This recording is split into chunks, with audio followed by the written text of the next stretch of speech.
നമ്മുടെ ഈ ആണ്ടിലെ ഓണം ഇങ്ങനെ ഇവിടാണ്. ഞങ്ങൾ രണ്ടുപേരും ഒറ്റയ്ക്കായതുകൊണ്ട് ഞങ്ങളിവിടെ ഓണസദ്യ വരുത്തിയതാണ്. 2 ഊണ് മേടിച്ച്. കാരണം നമ്മൾ വീട്ടിലൊരുങ്ങുമ്പോൾ ആൾക്കാരൊക്കെ ഒരുപാടൊക്കെ ഉണ്ടെങ്കിൽ നമ്മൾ സദ്യ ഒരുങ്ങിയിട്ട് കാര്യമുള്ളൂ. ഒറ്റയ്ക്ക് വെച്ചിട്ട് ഒറ്റയ്ക്ക് മാത്രം കഴിക്കുമ്പോഴേ അതൊരു പ്രയാസമല്ലേ.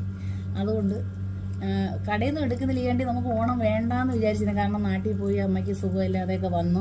അപ്പോൾ ചേട്ടനും ഒറ്റയ്ക്കിരുന്ന് ഞങ്ങൾ രണ്ടുപേരും കൂടെ കഴിക്കുകയാണ്. കാരണം ഞങ്ങളുടെ ഉള്ള റൂമിനകത്ത് അഡ്ജസ്റ്റ് ചെയ്ത് പായൊക്കെ ഇട്ട് ഇലയൊക്കെ ഇട്ട് സദ്യകളെല്ലാം ഉണ്ട്. കടയിൽ നിന്ന് മേടിച്ചതിനകത്ത് എല്ലാ സദ്യ തന്നെ. പക്ഷെ എന്നാലും നമുക്ക് അത്രയും സംതൃപ്തി ആയിട്ടില്ല ഈ ഇടയിൽ ഓണം. കാരണം നമ്മൾ വീട്ടിലെല്ലാവരുടെയൊക്കെ ഇരുന്ന് ഓണം ഉണ്ട് ഒക്കെ ശീലിച്ചതുകൊണ്ട് അത് എപ്പോഴും നമ്മുടെ മനസ്സിനകത്തൊരു നോവാണ്, ഈ ഓണം ആരും ഇല്ലല്ലോ എന്നുള്ളത്. പക്ഷെ നമുക്ക് തിരിച്ചു വരേണ്ട ഒരു സാഹചര്യം ആയതുകൊണ്ട് തിരിച്ച് പെട്ടെന്ന് കയറി വന്നതാണ്.